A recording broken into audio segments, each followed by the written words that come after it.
Livro de Lucas, capítulo 7. Pai, fala conosco através da Tua palavra. Não aquilo que nós gostaríamos de ouvir, mas o que nós precisamos ouvir. Nós oramos agora e repreendemos todas as obras malignas que querem nos atrapalhar de ouvirmos a palavra de Deus. A distorção, a deturpação da palavra, Senhor, Deus, Pai, a distração, caia por terra agora em nome de Jesus. Amém. Livro de Lucas, capítulo 7, versículo 11. Fala de quando Jesus estava num velório, encontrou uma multidão que estava triste por causa de um jovem que havia falecido. Conta-se, irmãos, uma história, queria começar com essa história, que certa vez um pastor, ele foi se preparar para um velório. Como pastor, infelizmente, nós fazemos muitos velórios. E esse pastor, um dia se preparando para fazer um velório, ele foi olhar a Bíblia e falou assim: deixa eu ver o que Jesus falou nos velórios, o que Jesus falava. E ele foi pesquisar alguma coisa para falar a mesma coisa que Jesus falava nos velórios. Quando, irmãos, ele descobriu que ele não dava para aproveitar nada do que Jesus falou nos velórios. Sabe por quê, irmãos? Porque todo o velório que Jesus participou, ele estragou o velório. Ele sempre ressuscitava aquele que estava morto. Aonde Jesus chega, o poder de vida também chega. Há um ditado que nós falamos neste mundo, que para tudo tem um jeito, só não tem jeito para a morte. Diga comigo assim, diga assim bem forte comigo, diga assim: mas até na morte Jesus deu um jeito. A Bíblia diz: eu sou a ressurreição e a vida, e aquele que crê em mim, ainda que esteja morto, pode voltar a viver novamente. E é esse poder de vida que está na tua frente hoje. Jesus tem esse poder para trazer vida aonde a morte chegou. Não talvez a morte física, mas a morte na tua alma, a morte no teu interior. Eu sei que alguma pessoa aqui, Deus colocou em meu coração, você ter se tornado uma pessoa insensível, nada mexe com você. Enquanto eu estava orando aqui, Deus mostrou que tem uma pessoa que você sente que parece que você está anestesiado. Sabe uma pessoa anestesiada, se toca ali naquele lugar que está anestesiado, não dói nada, parece que nada mexe, parece que nada mexe dentro do seu interior. Você pode olhar uma coisa muito bonita, uma coisa bela, uma paisagem, pode escutar uma boa música, aquilo é indiferente. Às vezes você vê uma coisa difícil, uma tragédia, uma notícia ruim, aquilo é indiferente. Muitas vezes nós estamos assim mortos nessa nossa alma, parece que a gente está anestesiado, a gente não sente mais nada, nada mexe com a gente. Pode estar morto talvez o amor num casamento. O amor no casamento muitas vezes parece que ele morre, e aquele casal, eles não se separam, mas permanecem juntos, mas parece que são como amigos dentro de uma casa, duas pessoas juntas que estão ali dividindo tarefas. A morte dos nossos sonhos, como é importante como são importantes os sonhos. Os sonhos revelam o estado de uma pessoa. Você pode saber se uma pessoa está bem ou não quando ela tem sonhos na sua vida. A morte nos relacionamentos da família, na nossa carreira e tantas outras áreas. E a Bíblia conta aqui essa história de quando duas multidões se encontraram. E esse é o tema da mensagem nessa manhã: o encontro de multidões. Vamos ler a história para a gente saber melhor o que aconteceu? Diz o seguinte: logo depois, versículo 11 de Lucas 7. Logo depois, Jesus foi em uma cidade chamada Naim, e com ele iam seus discípulos e uma grande multidão. Ao se aproximar da porta da cidade, estava saindo o enterro do filho único de uma viúva, e uma grande multidão da cidade estava com ela. Ao vê-la, o Senhor se compadeceu dela e disse: não chore. Depois aproximou-se, tocou no caixão, e os que carregavam pararam. Jesus disse: jovem, eu digo, levante-se. O jovem sentou-se e começou a conversar, e Jesus o entregou à sua mãe. Todos ficaram cheios de temor e louvavam a Deus. Um grande profeta se levantou entre nós, diziam eles. Deus interveio em favor do seu povo. Essas notícias sobre Jesus espalharam-se por toda a Judeia e regiões circunvizinhas. Diga glória a Deus. A Bíblia, irmãos, começa dizendo aqui que haviam duas multidões. A primeira multidão que o texto fala era a multidão que acompanhava aquela viúva que agora estava velando o seu único filho que havia falecido. Irmãos, que triste realidade aquela mulher estava vivendo. Nós temos que entender aqui, presta atenção nisso, o contexto, porque senão pode parecer que é algo simples, é mais uma morte, é mais um velório. Não, isso é muito mais profundo do que a gente pode imaginar. Preste atenção nisso. A Bíblia nos ensina que naquela época, na época da Bíblia, as viúvas, elas não tinham todo esse sistema que nós temos hoje de amparo. Não havia um seguro social, não havia pensão, não havia seguros, nada disso. Então, quando uma mulher ficava viúva, ela praticamente vivia na miséria. Tanto que quando a gente começa a ler a Bíblia no livro de Atos, o primeiro projeto de assistência social que houve na igreja, ele acontecia com as viúvas. As viúvas ainda tinham uma pequena esperança, quando talvez ela tinham filhos, homens, e esses filhos então poderiam cuidar dela. E agora a Bíblia então diz que além de ela já ser viúva, já está sofrendo com isso, agora esse filho, que é a única esperança, agora esse filho vem a falecer. Você pode conseguir imaginar agora o que essa mulher está vivendo? O desespero, a angústia, o que vai ser da minha vida? Ela não tem futuro, ela não tem um norte, ela não sabe o que fazer, não tem ninguém agora para cuidar. Quem vai cuidar dela? Mas não é somente o cuidado material, financeiro, mas é o cuidado de amor, de afeto. Talvez ela imaginava um dia ser avó, imaginava ser sogra, ter uma nora, tantos sonhos, tantas pessoas. Um dia talvez ela imaginou: a minha família vai voltar a crescer, eu vou voltar a ter aquela mesa cheia de gente no Natal, minha família vai estar reunida. Agora quem eu vou participar do Natal? Com quem que eu vou trocar um presente? Eu não tenho nada, porque era só eu e o meu filho, e agora até esse filho se foi, a única esperança daquela mulher. E quantas vezes, irmãos, em nossa vida nós também passamos por certas situações como essa. Às vezes as coisas estão difíceis, as coisas estão complicadas, mas nós temos aquilo lá, ainda tem aquele fio de esperança, ainda tem aquilo lá. Não, ainda se precisar, eu tenho um pouquinho no cheque especial.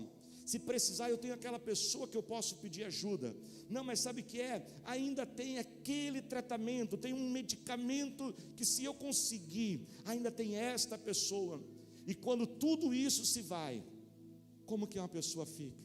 É aquela expressão que nós dizemos, parece que o chão se perde. Aquela mulher perdeu tudo, não há mais nada, não há o que olhar para frente, não há o que fazer no dia seguinte, não há como se recuperar na vida.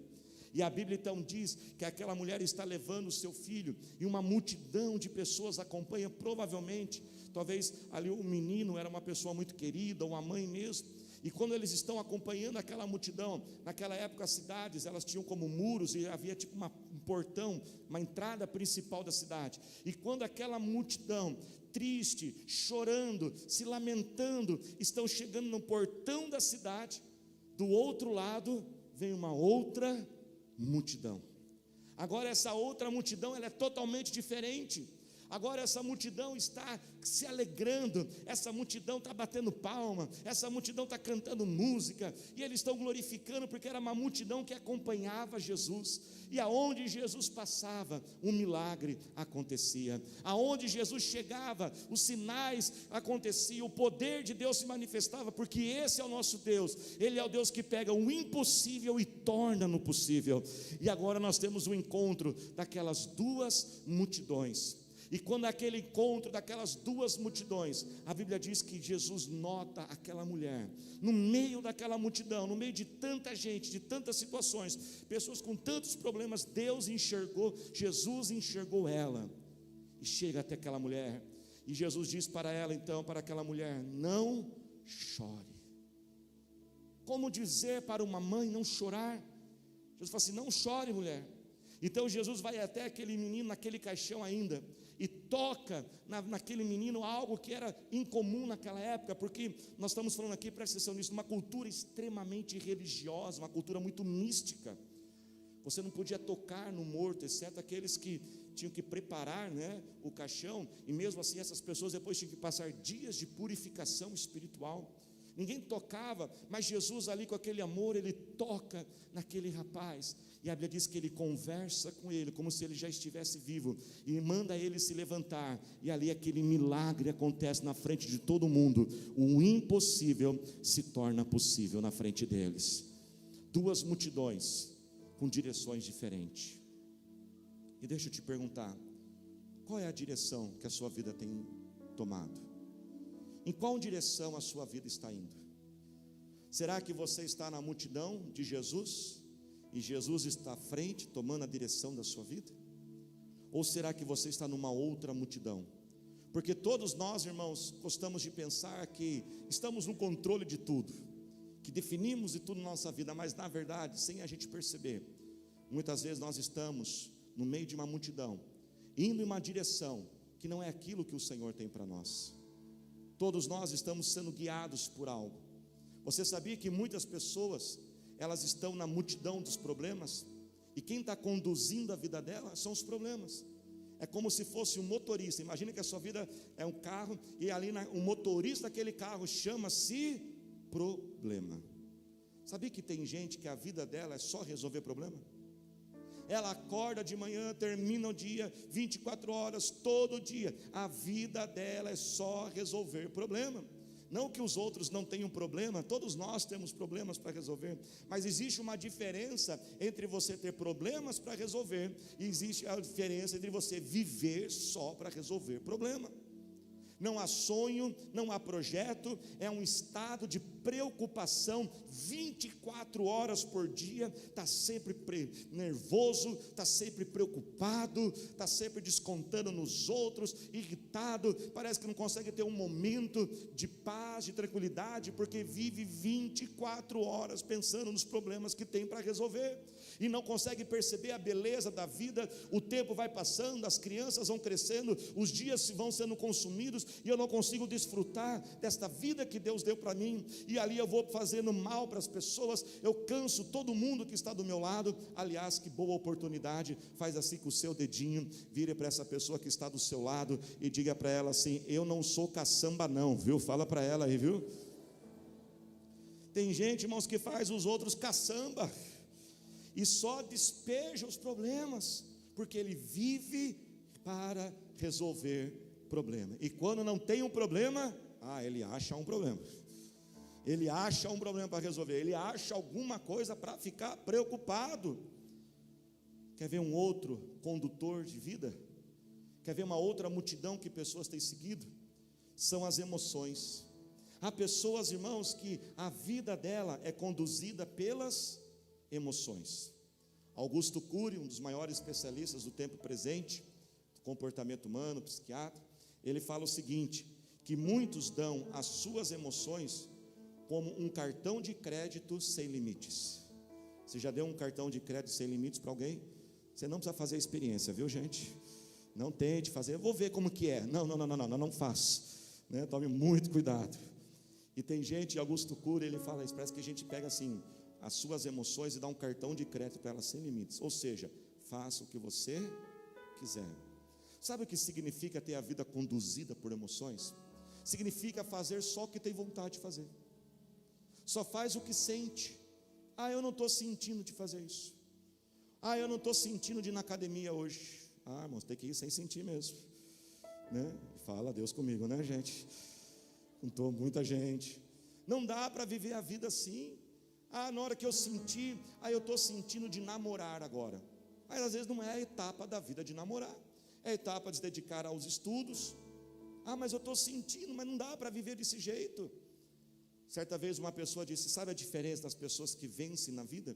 Pessoas que vencem na vida são pessoas que fazem constantemente aquilo que os outros só fazem ocasionalmente, ou seja, só fazem quando sente. Eu vou repetir: pessoas vencedoras na vida, elas fazem constantemente, com vontade ou sem vontade, enquanto que os outros só fazem quando tem com vontade. Não dá para viver assim. Não dá para trabalhar só o dia que está com vontade. Hoje eu não estou com vontade de trabalhar. Vai ver o que acontece, né? O chefe vai falar assim: estou com vontade de encaminhar você para o RH hoje. Não dá para viver desse jeito. Nós não podemos viver guiado pelas emoções. Veja bem, nós temos emoções, amém, igreja? Mas eles não podem ser o condutor da vida. Eu não posso fazer isso. Deixa eu falar um pouco de batismo. Hoje estamos celebrando o batismo. Um dos obstáculos que impede muitas pessoas se batizarem é ela sentir. E não tem nenhum problema a gente sentir: eu estou sentindo de me batizar, mas eu não preciso sentir para me batizar. Eu posso me batizar apenas pelo meu entendimento. Se eu entender que Jesus é o caminho, a verdade e a vida, e a única forma de chegar aos céus. Não são todos os caminhos que levam ao céu, só tem um caminho, e chama-se Jesus. Eu quero Deus, e Jesus é o único caminho, eu já posso me batizar.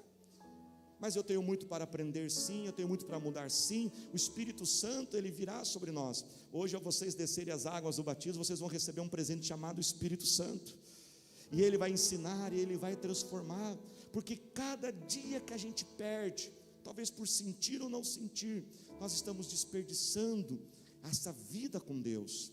Nós estamos permitindo que o inimigo, ele venha escravizar a nossa vida. A Bíblia fala, presta atenção nisso, que os nossos pecados são como uma dívida. Eu não sei se você já passou por uma grande dívida, e oro para que você nunca passe. Mas como é terrível você ter uma dívida, e principalmente que você tem uma dívida às vezes com um agiota. Que coisa terrível é ter uma dívida com um agiota. Agora vamos imaginar a seguinte situação, acompanha comigo aí, não se distrai, tá bom? Acompanha aí o raciocínio. É só uma imaginação que não vai acontecer com você, em nome de Jesus. Mas imagina que você está devendo um dinheiro para um agiota, e esse agiota, como homem mau, ele está, como a gente diz, fazendo a sua vida um inferno. Ele te ameaça, ele vai na frente da escola dos seus filhos, ele vai no seu trabalho, ele te liga, ele te manda mensagem. A tua vida está insuportável, você está com medo, você está com vontade de ir embora, de mudar de cidade, de fugir de todo mundo, porque ele está acabando com a sua vida. Mas aí alguém ama muito você, e vai lá até esse agiota e fala assim: quanto que é a dívida dessa pessoa? E ele paga a dívida sua, ele quita toda a sua dívida, só que você não sabe que a dívida está quitada. E esse agiota, como homem mau, e ele sabe que você não sabe. Acompanhou o raciocínio aí? Isso. Ele sabe que você não sabe. Alguns bugaram já, né? Viu, gente? Alguém pagou, você não sabe, e ele sabe que você não sabe. Ele, como homem mau, eu pergunto, ele continua cobrando ou ele para de cobrar? Ele continua cobrando, porque ele é mau, porque ele sabe que você não sabe, ele está pago. Até que um dia alguém chega para você e diz o seguinte: ei, a dívida está paga. Está paga. Gente, a dívida é espiritual. Alguns deram até glória a Deus aí, né? Em nome de Jesus, Deus vai dar vitória sobre as dívidas também. Mas estamos falando aqui das espirituais. Mas tome posse que Ele vai prover também, em nome de Jesus. Mas até que alguém então chega e fala assim: ei, a dívida sua já está paga. Já está paga. Aí eu pergunto: você vai ficar assim ainda? Não, eu sei que a dívida está paga, mas é que eu gosto de sofrer mesmo. Eu vou deixar esse homem me cobrar mais 6 meses. Não, ninguém vai fazer isso.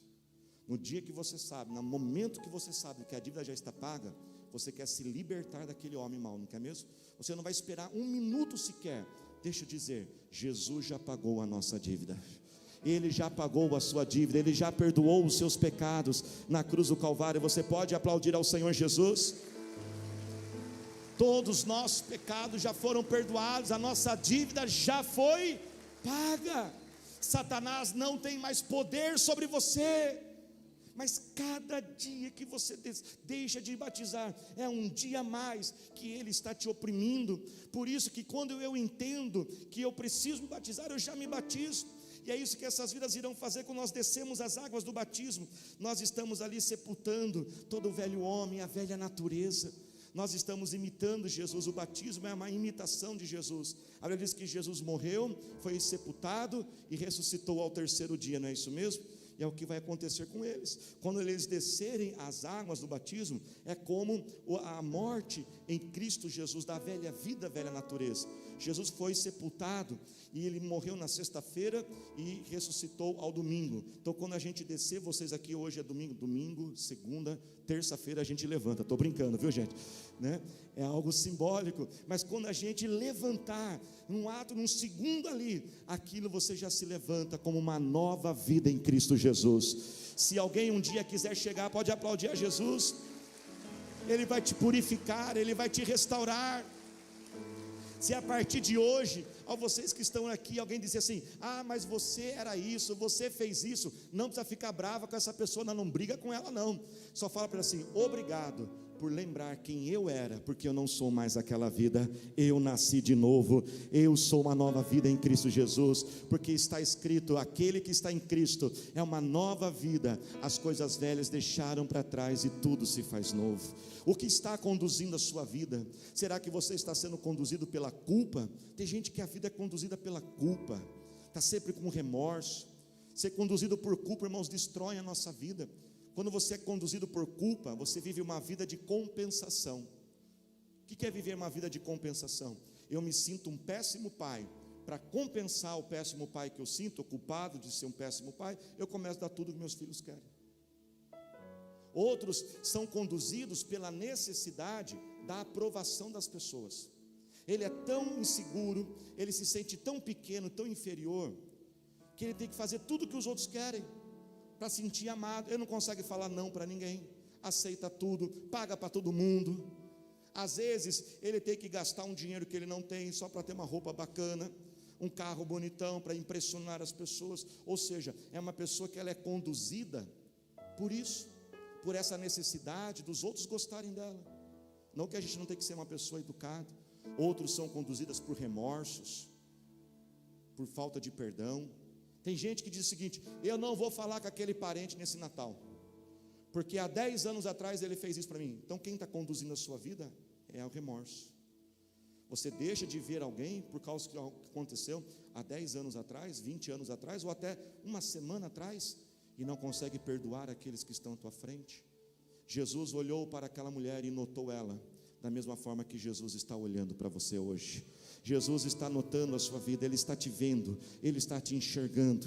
No meio de tantas pessoas, de tantas situações, Ele enxerga a sua vida, Ele te nota. Talvez você tenha pensado: ninguém está me vendo, ninguém está se importando comigo. Mas Jesus, Ele fez de você um alvo do seu amor, e você não vai conseguir escapar deste amor do Senhor Jesus. Aonde você for, Ele vai te notar. Mas pastor, como que Jesus está me notando? Como que Ele me enxerga? Eu não estou vendo Ele aqui, não. Sabe como Jesus está notando você? Ele tem percebido, Ele colocou alguém pertinho de você para falar do amor dEle. Ele colocou uma célula, Ele te libertou naquela situação, Ele te livrou daquele acidente, Ele te curou e fez aquele milagre, porque Ele está dizendo: os meus olhos estão em você, eu estou notando você. E aí Ele então chega para aquela mulher, vamos colocar de pé. Ele chega para aquela mulher e diz: mulher, não chore.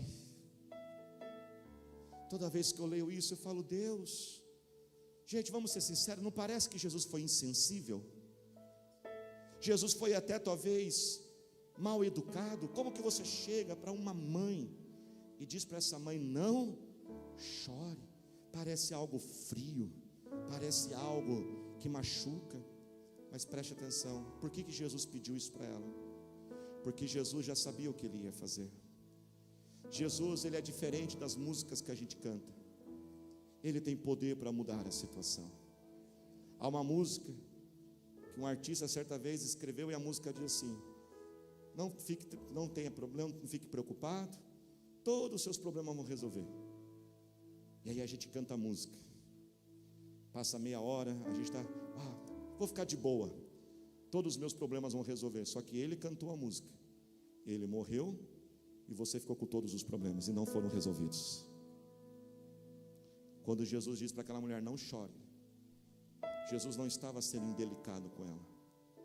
É que Jesus já sabia o que Ele ia fazer, e Ele tem poder, e Ele tem autoridade para chegar a você hoje e pedir algo, porque Ele sabe o que Ele vai fazer na sua vida. Na mente dEle já tem um plano.